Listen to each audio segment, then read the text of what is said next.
எப்படி அங்கே கச்சா வரைஞ்சு கட்டி மலையாள சின்ன எனக்கு கரும்பு சுண்ட விட்டு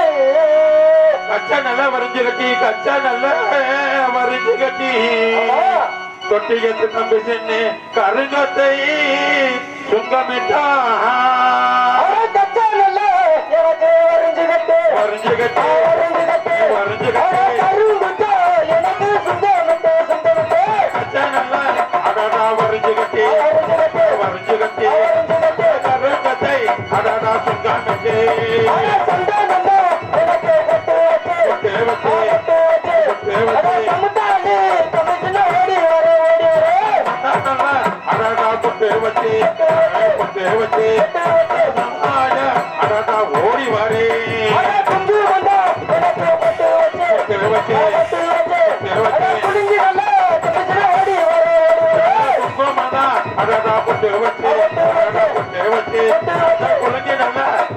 ஓடி வாரே ஓடி வாரே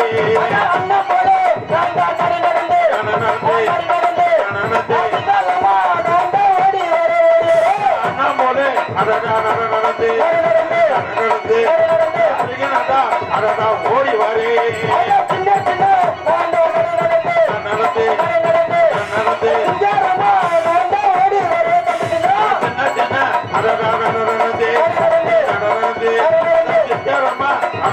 ஓடி வாரே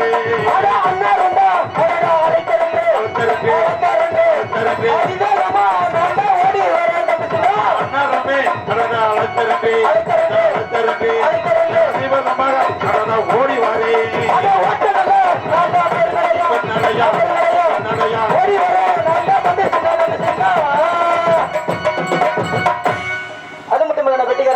எனக்கு 9 கம்பாலமா எனக்கு 18 கட்டியம்மா 9 கம்பாலமா எனக்கு 18 கட்டியம்மா 9 கம்பாலமா எனக்கு 18 கட்டியம்மா 9 கம்பாலமா எனக்கு 18 கட்டியம்மா கம்பளத்து பிறந்தவனே நான் தான் கட்டளாரே ஓடி வரேன் கம்பாலத்து பிறந்தவனே கட்டளாரே ஓடி வரேன் மலையாள தேசம் விட்டு நான் தான் மன்னாரோடு ஓடி வரேன் மலையாள தேசம் விட்டு மன்னவனே ஓடி வரேன் காஞ்சிபுரா நேர்வெடுத்து நான் தான் கட்டளாரே ஓடி வரேன் காஞ்சிபுரா நேர்வெடுத்து கட்டளாரே ஓடி வரேன் ஓட்டவல்ல பெருநறைய நான் தான் ஓடி வரேன் தம்பி சின்ன நான் ஓடி வரேன் தம்பி சின்ன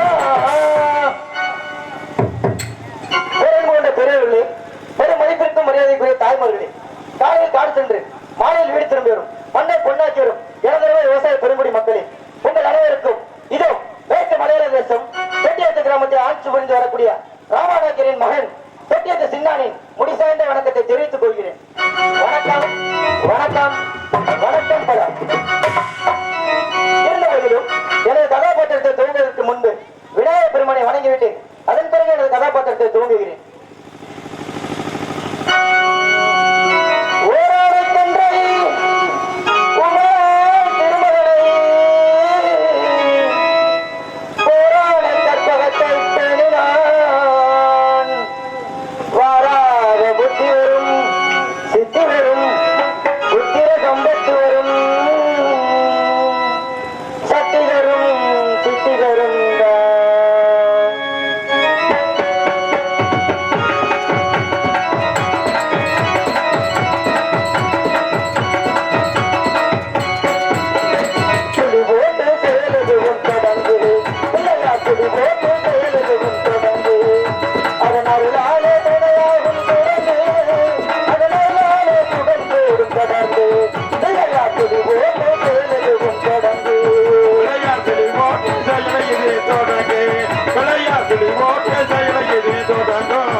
ஜீவராசிகளுக்கும் படியளக்க செல்வது வணக்கம். அப்படி ஒரு நாள் சமயம் படியளந்து விட்டு வந்து பார்க்கும் பொழுது எனது தாயாருக்கும் எனது பெரிய தாயாருக்கும் வாக்குவாதங்கள் ஏற்பட்டு எனது பெரிய சென்று விட்டது. அந்த நேரத்திலே எனது தாயார் நாம் மட்டும் ஏன் தனியாக இருக்க வேண்டும், நமது அக்காவை குறைத்துக் கொண்டு சென்று விட்டால் நாமும் இனிமேல் இங்கு இருக்க வேண்டாம் என்று எண்ணி எனது தந்தையின் சடை வழியாக கீழே இறங்கி மேற்கே மும்மூர்த்தியால் ஆண்டு வரக்கூடிய மூங்கிவன சோலைக்கு சென்று தவம்புரிய சென்று விட்டதாம். அந்த நேரத்திலே எனது தந்தையாகப்பட்டவர் இவ்வுலகத்தில் உள்ள நடப்பன, பரப்பன, நகழ்வன, ஊர்வன என்று சொல்லக்கூடிய முதல் எறும்பு வரை உள்ள 84 லட்சம் ஜீவராசிகளுக்கும் படியறிந்து விட்டு எனது தாயார் தவம் புரிந்து கொண்டிருந்த சூழலிலே கலைப்புடன் வந்து அமர்ந்தாராம். அப்பொழுது நமக்கு இரு மனைவிகள் இருந்தும் நமக்கு அருகாமையில் நமக்கு பக்கத்துணையாக ஒருவர் கூட இல்லை என்று எண்ணி எனது தந்தையாகப்பட்டவர் கண் கலங்கினாராம். அப்பொழுது எனது தாயார் அடரா நமது சுவாமியின் கண்ணீராகப்பட்டது கீழே விழுந்தால் இந்த பூலோகமே இருந்து விடுமே என்று எண்ணி கரைக்கண்ணால் விளைந்த கண்ணீரை 2 கைகளால் ஏந்தி கொண்டதாம். அப்படி 2 கரைகளால் ஏந்தி கொண்ட கண்ணீராகப்பட்டது எனது தாயின் கையினிலே தணலாகி புனலாகி கருவாகி உருவாகி நான் பிறந்து விட்டேனாம். அப்பொழுது சுவாமி இவன் என் கையினிலே அவதரித்து விட்டான், இவனுக்கு என்ன பெயர் சுட்டுவோம் என்று கேட்ட பொழுது தேவி இவனோ சிறியவன், மிகச் சிறியவன், சிறியவன் என்றால் சின்னான் என்ற பெயர் சுட்டுவோம் என்று எனக்கு சின்னான் என்ற பெயர் சூட்டினார்கள். அது மட்டுமின்றி சுவாமி அப்படியே ஆகட்டும், இருந்த போதிலும் தாங்களோ படியெடுக்க சென்று விடுவீர்கள், நானோ தவம்புரிய சென்று விடுவேன், இந்த குழந்தையை யார் விளைவிப்பது என்று கேட்ட பொழுது தேவி தாங்கள் ஒன்றும் கவலை கொள்ள வேண்டாம், மேற்கு மலையாள தேசம் வங்கடத்து எல்லை தொட்டியத்து கிராமத்தை ஆட்சி புரிந்து வரக்கூடிய ராமநாயக்கர் என்பவர் குழந்தை வரமின்றி கோயில் கோயிலாக சென்று பூஜைகள் செய்து கொண்டு இருந்திருக்கிறார். அவர் ஒரு நாள் சமயம் உன்னிடம் வந்து தாயே இந்த குழந்தையை தத்து குழந்தையாக என்னிடம் கொடுத்து விடுங்கள், நாங்கள் சீரும் சிறப்புமாக வளர்த்து வருகிறோம் என்று கேட்பார். தயவு செய்து பாரபட்சம் என்று அண்ணனை தூக்கி அவனிடம் கொடுத்து மங்களம் உண்டாகட்டும் என்று வாழ்த்தி வணங்க வேண்டும் தேவி என்று கட்டளையிட்டது. சரி என்று அதே போன்று அந்த மேற்கு மலையாள தேசத்தை சேர்ந்த தொட்டியத்து கிராமத்தை ஆட்சி புரிந்து வரக்கூடிய ராமநாயக்கர் என்பவரும் எனது தாயாரிடம் வந்து கேட்ட பொழுது எனது தாயோ சிறிதும் பாரபட்சம் என்று என்னை தூக்கி அந்த ராமநாயக்கர் இடத்தில் ஒப்படைத்து விட்டார்.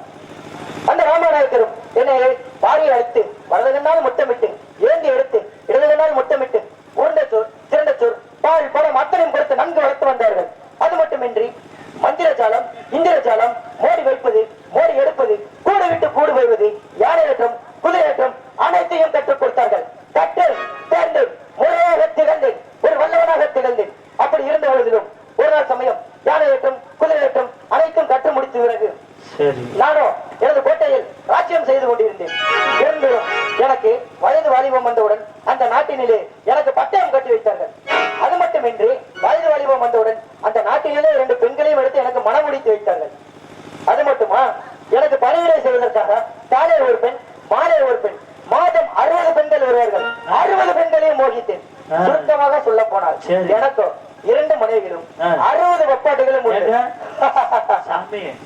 நாங்களும் ஒண்ணு கட்டிட்டே முடியல, நீங்க எப்படி 60 வச்சு பண்றீங்க? நான் உன்னை மாதிரி லேசு போட்டான் இல்லப்பா. மேற்கு மலையாள தேசத்துல 60 கோடி மந்திரம் கட்டுறேன். என்னால மட்டும்தான் முடியும். உங்களால மட்டும்? ஆமா, உன்னால முடியாது. எங்களுக்கு கொஞ்சம் சொல்லி கொடுங்க. அதுக்கெல்லாம் கொஞ்சம் காலதாமதம் ஆகும். நாங்களே ஏதோ நாளை காலையில பேசிக்குவோம். வத்தலா தொத்தலா பார்த்து தெரிய மாட்டோம். அப்படி இருந்த பொழுது அனைத்தையும் மோகித்தேன். ஒரு நாள் சமயம் நான் மயான பூஜை செய்து கொண்டிருந்தேன். அந்த நேரத்திலே எனது நாட்டு மக்கள் அனைவரும் மன்னா மன்னா எங்களை காப்பாற்ற ஓடோடி வாருங்கள் மன்னா என்று அலையடித்து ஓடி வந்தார்கள். மக்களே பொருங்கள், என்ன வகிற்று, ஏன் இவ்வளவு பதட்டமாக வந்துள்ளீர்கள் என்று கேட்ட பொழுது மன்னா யாரோ ஒருவன் ஒரு பாம்பாட்டி சித்தன் வந்து நமது நாட்டு எல்லையிலே கூண்டு பாம்புகளை வைத்து வித்தைகள் காட்டிக் கொண்டிருந்தான். நம் நாட்டு மக்கள் அனைவரும் பார்த்தனர், ரசித்தனர், சிரித்தனர். ஆனால் பிச்சை காட்சி என்று கேட்ட பொழுது எங்களது மன்னன் தொட்டியத்து சின்னானின் உத்தரவு இல்லாமல் தங்களுக்கு பிச்சை காட்சி போட மாட்டோம் என்று தெரிவித்து விட்டார்கள். ஆஹா, இருந்த பொழுதும் அண்ணனுக்கு கோபம் அதிகமாகி வீட்டுக்கு ஒரு பாம்பாவும் வீதிக்கு ஒரு பாம்பாவும் கடைக்கு ஒரு பாம்பாவும் ஏறிவிட்டான். நாங்கள் அனைவரும் உயிருக்கு பயந்து கொண்டு அலையெடுத்து ஓடி வந்து விட்ட மன்னா என்று என்னிடம் முறையிட்டார்கள். எனக்கு கோபம் அதிகமாகி கண்கள் சிவந்தபடி மீசை முறுக்கி பல் கடித்து, ஓஹோ யாரா நீ, என்னை விட பெரிய மந்திரவாதியா அல்லது தந்திரவாதியா? மந்திரத்தில் சிறந்தவனாக இருந்தாலும் சரி, தந்திரத்தில் சிறந்தவனாக இருந்தாலும் சரி, நான் வைக்கும் மோடிகள் அனைத்தும் நீ எடுத்து விட்டால் நான் உனக்கடிமை, அப்படி இல்லை என்றால் நீ எனக்கடிமை என்று கூறினேன். அண்ணனும் சரி என்று ஒப்புக்கொண்டார். வைத்தேன் மோடிகள் எப்படி வைத்தேன் தெரியுமா? 7 எலுமிச்சங்கனி, 7 ஆட்டுத்தலை, 7 கோழித்தலை, 7 பன்றித்தலை, இவ்வாறாக மோடிகளை வைத்தேன். நான் வைத்த மோடிகள் அண்ணனோட ஒவ்வொன்றாக எடுக்க தொடங்கினான். ஆனால் ஒரு மோடியை மட்டும் எடுக்க முடியவில்லை. சாய்ந்து விட்டான், மண்ணிலே சாய்ந்து விட்டான், ரத்தம் கக்கி சாய்ந்து விட்டான். ஆரடா ஆரடா, நமது தொட்டியத்து கிராமத்திற்கு வெற்றி வெற்றி என்று நினைத்துக் கொண்டிருக்கும் நேரத்தில் கண் நிமிக்கும் நெருக்கல் நான் வைத்த அனைத்து மொழிகளும் அண்ணன் எடுத்து விட்டான். நானோ எனது தோல்வியை ஒப்புக்கொண்டு அண்ணனிடம் சரணடைந்தேன். அண்ணன் என்னை அழைத்துச் சென்றான். எங்க அழைத்துச் சென்றான்? எனது பெரிய தாயார் தவம் புரிந்து கொண்டிருந்த காஞ்சிபுரம் எல்லை கம்மா நதிக்கரை ஆடாமரத்திற்கு கொண்டு சென்றான். அங்கு சென்று பார்க்கும் பொழுது, மகனை காட்ட வரையா? யார் இவன்? இவனை எதற்காக இங்கே அழைத்து வந்தான் என்று கேட்ட பொழுது மேற்கு மலையாள தேசத்தில் நடந்த அனைத்து விவரங்களையும் எடுத்து கூறினார் அண்ணார். அப்பொழுது, மகனை காட்டாராயா? இவன் வேறொருவனும் அல்ல, எனது தங்க திருமுடி கண்ணியின் மகன். இவனே தொட்டியத்து சின்னான் என்பவன். இன்று முதல் உனக்கு தம்பியாகவும் எனக்கு மகனாகவும் தாங்கள் இருவரும் ஒன்று விட்டு ஒன்று புரியாமல் என்னுடனே இருந்து பாத பூஜைகள் செய்து பக்கவளமாக இருக்க வேண்டும் மகனே என்று கட்டளையிட்டது. சரி என்ற சந்தோஷமாக வாழ்ந்து வந்தோம். ஒரு நாள் சமயம் மலர்களை பறித்து பாத பூஜைகள் அனைத்தும் செய்துவிட்டு வெள்ளிக்கிழமை தினம் அன்று, அண்ணா இன்றே வெள்ளிக்கிழமை வேட்டை செல்ல வேண்டும் அண்ணா என்று கேட்ட பொழுது, சரி தம்பி புறப்பட செல்வோம் என்று சொல்லி நாங்கள் இருவரும் வேட்டைக்கு சென்று வந்தோம். அப்படி வேட்டையாடி வரும் பொழுது, அண்ணா எனது சொந்த ஊரான மேற்கு மலையாள தேசத்திற்கு சென்று எனது மலைய மக்களையும் எனது நாட்டு மக்களையும் பார்த்துவிட்டு வருகிறேன் அண்ணா. அதனால் எனக்கு 3 நாள் பயணமாக விடைவிடுங்கள் அண்ணா என்று கேட்டேன். சரி தம்பி சென்று வா என்று அண்ணர் உத்தரவிட்டார். இருந்த போதிலும் ஆனால் நான் இன்றோ வந்து 4 தினங்கள் ஆகிவிட்டது.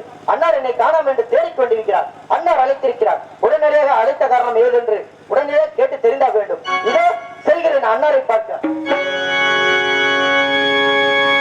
அண்ணாரை தேடியேதான் நானோ சின்னானும் பயணமானே அண்ணாரை தெரியல நான் சின்னாத பயணமானே அண்ணாரை தேடியேதா நானோ சின்னானும் பயணமானே அண்ணாரை தெரியல நான் சின்னாத பயணமானே மலையாள தேசம் விட்டு நான்டா மன்னோட வெளிநாடுங்க மலையாள தேசம் விட்டு நான் மன்னவனாக அண்ணா காஞ்சிபுரம் போடுச்சு நான்டா கட்டளை வெளிநாடுங்க காஞ்சிபுரம் குளித்து நெருடித்து அண்ணாரை அழைத்தாரு நான்டா அறியாம ஓடியாரே தம்பி சின்னா அதிகமாக ஓடிவார்